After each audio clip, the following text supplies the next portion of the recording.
மனிதரை பிடித்திட அழைப்பு. சூரியனில் அளவற்ற சக்தி உள்ளது. சூரிய ஒளி தாங்கிகள் சூரிய ஒளியை மின்சாரமாக மாற்றுகின்றன. அந்த மின்சாரம் வீடுகளுக்கும் நிறுவனங்களுக்கும் விவசாயத்திற்கும் பல்வேறு வகைகளில் பயன்படுகிறது. அதனால் இயற்கையும் பாதுகாக்கப்படுகிறது. அதேபோல் நாம் இறைவனின் முன்னிலையில் நிலைத்திருந்தால் தெய்வீக சக்தியை பெற்றுக்கொள்ளலாம். அந்த தெய்வீக சக்தி இயேசு வாழ்ந்தபடியே நாம் வாழவும் பணியாற்றவும் வலிமை தருகிறது. மத்தேயு நற்செய்தியில் இயேசு சீமோனையும் அந்திரியாவையும் அழைத்து, என் பின்னே வாருங்கள், நான் உங்களை மனிதரை பிடிப்பவர் ஆக்குவேன் என்றார். இந்த அழைப்பு 2000 ஆண்டுகளுக்கு முன் முடிந்து விடவில்லை. இன்றும் நம்மில் ஒவ்வொருவரும் மனிதரை பிடிக்கும் மீனவர்களாக அழைக்கப்படுகிறோம்.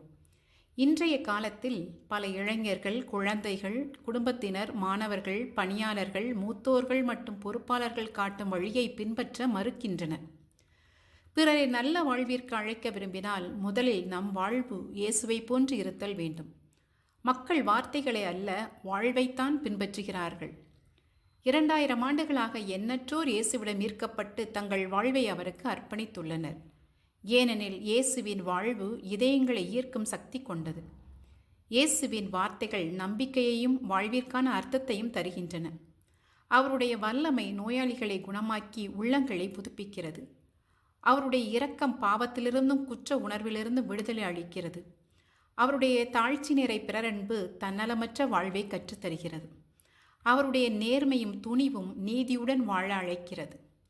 அவருடைய நிபந்தனையற்ற அன்பு பாவிகளையும் ஏற்றுக்கொள்கிறது. சிலுவையில் வெளிப்பட்ட அவருடைய தியாக அன்பு உலகிற்கு மீட்பளிக்கிறது. இவை அனைத்திற்கும் ஊற்றாக இருப்பது அவருடைய ஜெப வாழ்வு ஆகும். இயேசு விடியற்காலையில், குழப்ப நேரங்களில் அப்பங்களை பெருக்கும்போது, ஒவ்வொரு நாளின் முடிவிலும் என பல நேரங்களில் ஜெபித்தார். ஜெபத்தின் மூலம் அவர் தெளிவும் துணிவும் வல்லமையும் பெற்றார். நாமும் இயேசுவை போன்று ஜெபத்தின் வல்லமை பெறலாம்.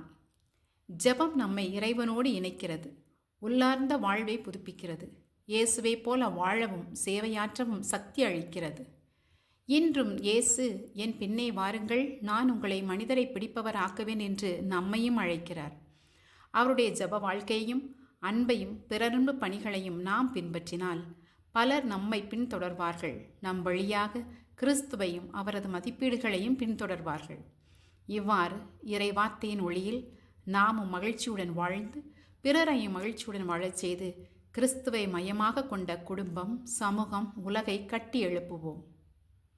இறை தந்தைக்கும் மகனுக்கும் தூய ஆவியாருக்கும் ஆட்சி உண்டாவதாக.